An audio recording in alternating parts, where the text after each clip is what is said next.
This article was written by Payat Rampetti. It was published on Dec 8, 2019 in the Sunday Independent. Was he a prophet or did he have inside info? Cyril Ramaphosa's plot to kill the ANC. Senior ANC leaders have accused President Cyril Ramaphosa of working with external parties to collapse the governing party and replace it with the center-right coalition led by him after the 2024 general elections. They claim the president and his business allies were going out of their way to privatize state-owned enterprises and destroy black-owned companies funded by the Public Investment Corporation as part of a bigger plot to turn voters against the ANC in favor of a coalition of almost all opposition parties, except Julius Malema's EFF. This comes as the government this week placed cash-strapped national carrier SA under business rescue. Four ANC National Executive Committee members told the Sunday Independent that the party's top 6 officials confronted Ramaphosa at a meeting 2 weeks ago about his alleged negative attitude towards black-owned companies and the use of the PAC to destroy them. ANC National Spokesperson Puel Mabe and Treasurer General Paul Mashatile did not respond to requests for comment. Ramaphosa's spokesperson, Kusela Diko, referred all queries to the ANC. I do not speak on ANC matters. Please may I request that you speak to the ANC spokesperson, she said. Zolani Dube, a political analyst at the Zuber Institute, said he was aware of murmurings within the ANC about Ramaphosa allegedly working with outsiders to collapse the governing party. He said the root of unhappiness with Ramaphosa's presidency within his own party was a perception that he ruled at the behest of the mining energy complex, a clique of powerful and wealthy families in the country, including the Oppenheimers and the Ruperts. It's not even a center-right, but a right-wing coalition, Dube said.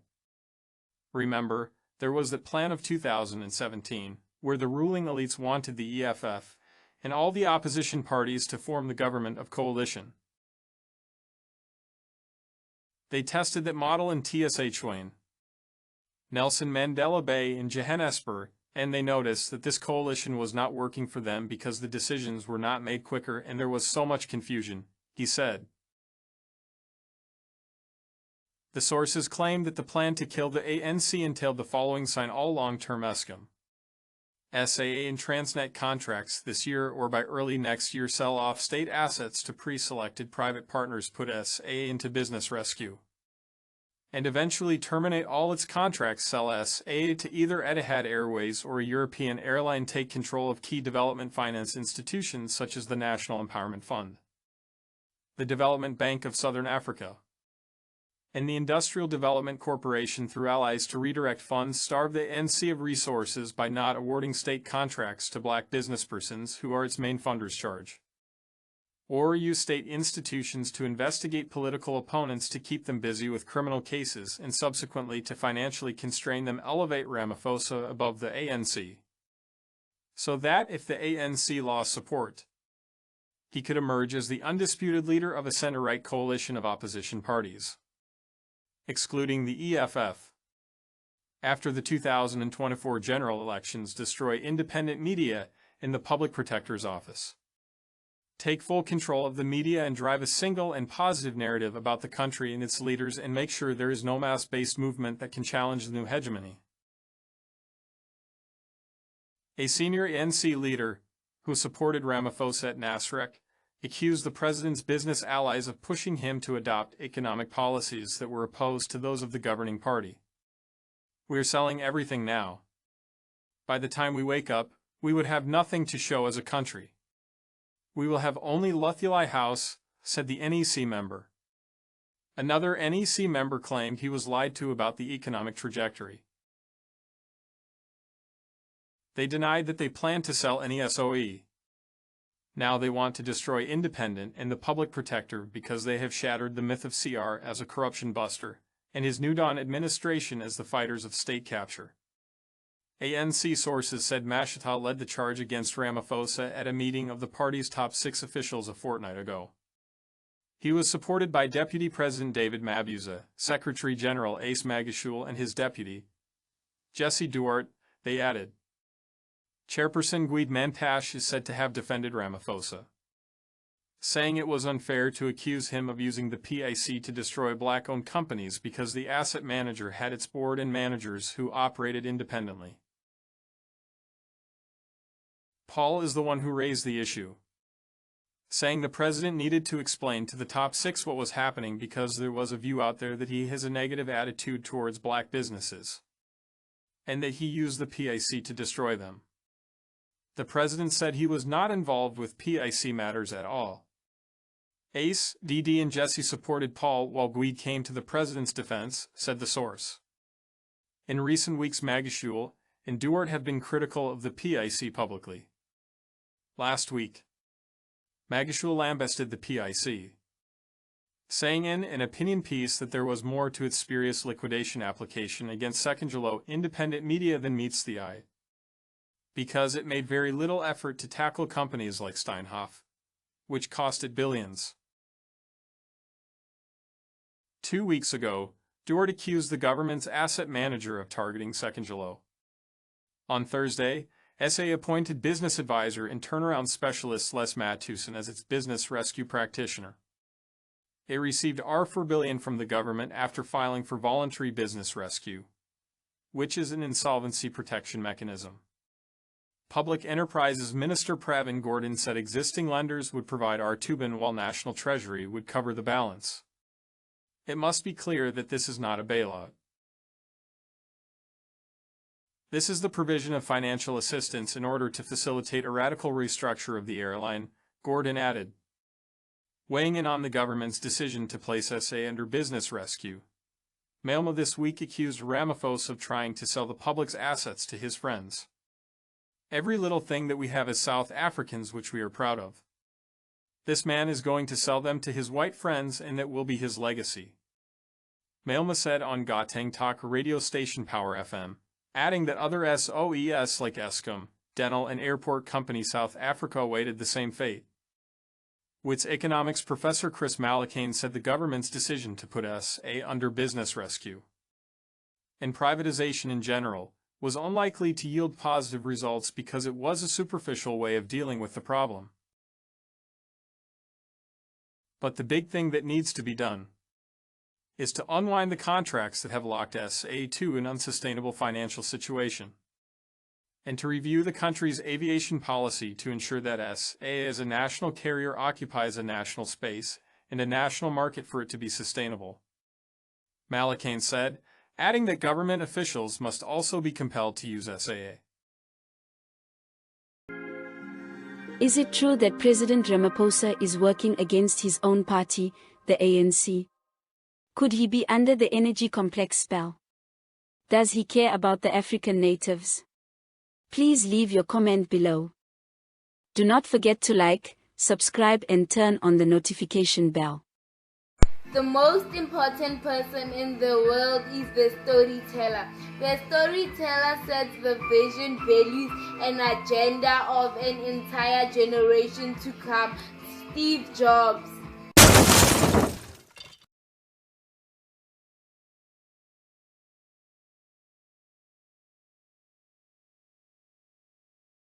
We are the only African country that became free from colonialism, and we did not substantially increase the quality of education, because education is the shortest way in which one can transcend social classes. Since when is 30% an acceptable mark? Secondly, we have not changed the system of the economy where the ownership by the indigenous people is at least double digit. The only country that became free and didn't do that. Now will be the first African country to be free from colonialism and in just 30 years, hand it back to our former oppressors. I mean, how can we be proud of that? If the ANC wins and President Ramaphosa keeps his promises, things will get better.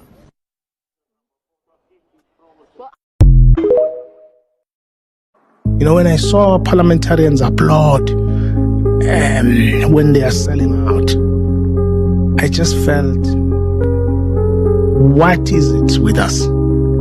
What is it with us actually that makes selling out our own, our default position, and we clap and applaud as we do it? And Sizo, we need a debate about ourselves, about what it is that makes us fear liking ourselves at moments like this. And I think that's the question we need to ask. It cuts across factions, across these binary lines in South Africa. We just need to be honest about what it is we've done. And it doesn't take long. It takes us actually re-loving ourselves. You know, if we re-love our... If you want to believe it or not believe it, the latest poll comes out that the socialist parties are comfortably above 50% without needing Gayton, i.e. ANC, MK, EFF. Never going to happen. Why? Everyone in this room, and you know what I'm saying, think that because they all come from the same background, they can all work together.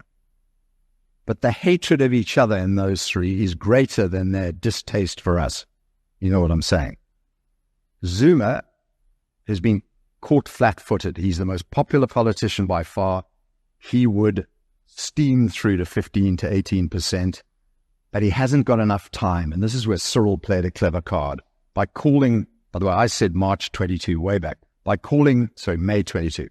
By calling May 29, he's not only disrupted a lot of other parties' plans that can't get their lists together, but he's hobbled Zuma and MK because they haven't had a chance to put their logistics in place.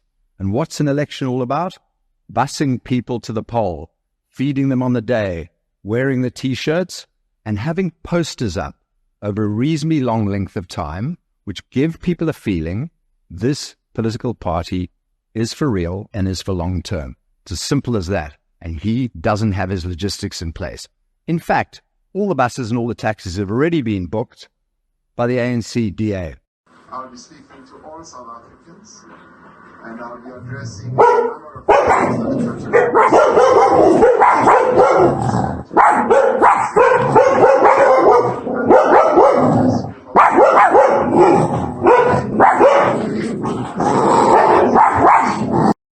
Ramaphosa ene kapteni ko maine ile litlo la molemo la mago na ngope na le yalo netso se Ramaphosa madala boya mago pimpi ya bona a motho a tla gauta mabura na itse ka ga ene tie Ramaphosa ka ba etsa mayana Ramaphosa pin ya ko maine mine, gold mine.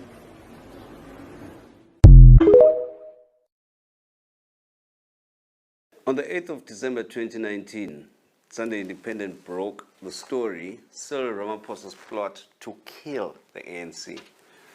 Now, some senior ANC leaders have accused Cyril Ramaphosa of working with external powers to collapse the governing party and replace it with a center-right coalition led by him after the 2024 elections.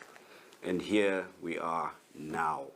They claim that the president and his business allies were going out of their way to privatize state-owned enterprises and destroy black-owned companies funded by the PIC as part of a bigger plot to turn voters against the ANC in favor of a coalition of almost all opposition parties except Julius Malema's EFF. Now, in the middle of all that, Xolani Dube, a political analyst, said he was aware of the rumors within the ANC about Ramaphosa allegedly working with outsiders to collapse the governing party. Dube said the root of the unhappiness with Ramaphosa's presidency was within his party's perception that he ruled at the behest of a mining and energy complex, a clique of powerful and wealthy families in the country, including the Oppenheimers and the Ruperts. It's not even a center-right wing, but a right wing, Dube says, as quoted by the Sunday Independent. Other sources within the ANC claimed that the plan the plan was to kill the ANC by not awarding state contracts to black business people, and also charge or use state institutions to investigate political opponents, to keep them busy with cases and subsequently financially constrain them. Another part of the plot was to destroy independent media and the Public Protector's Office so that they can take full control of the media and drive a singular narrative about the leadership and the presidency.